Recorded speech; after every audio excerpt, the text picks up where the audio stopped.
హల్లెలూయా.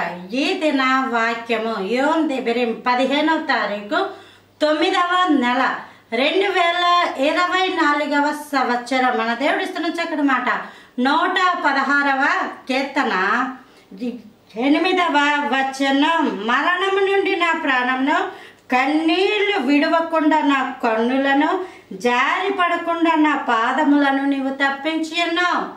మరణము నుండి ప్రాణమును, కన్నీళ్లు విడవకుండా నా కన్నులు, జారి పడకుండా నా పాదములు నీవు తప్పించి ఉన్నావు.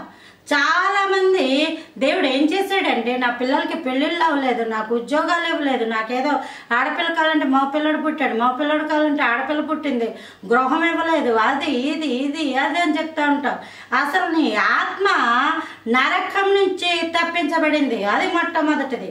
మరొకటి ఏంటంటే, ఎంతగానో నువ్వు వేడాలి, ఇంకాను ఎన్నో సమస్యల్లో చిక్కుకొని పోవాలి, ఎంతగానో నలిగిపోతూ కన్నీరు కారుస్తా ఉండాలి. అయితే కన్నీళ్లు కార్చకుండా దేవుడట కన్నులను విడిపించాడట.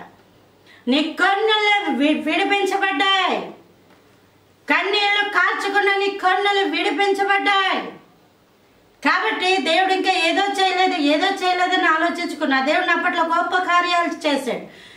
ఈరోజు ఈ విధంగా ఉన్నామంటే ఇది కేవలం దేవుని యొక్క ఉచితమైన కృప, ఇది కేవలం దేవుని యొక్క ఉచితమైన దయ. ప్రభా ఎంత గొప్ప దేవుడు అని దేవుని చూచి ఆరాధించే కృప దేవుడు మన అందరికి అనుగ్రహించను కాక.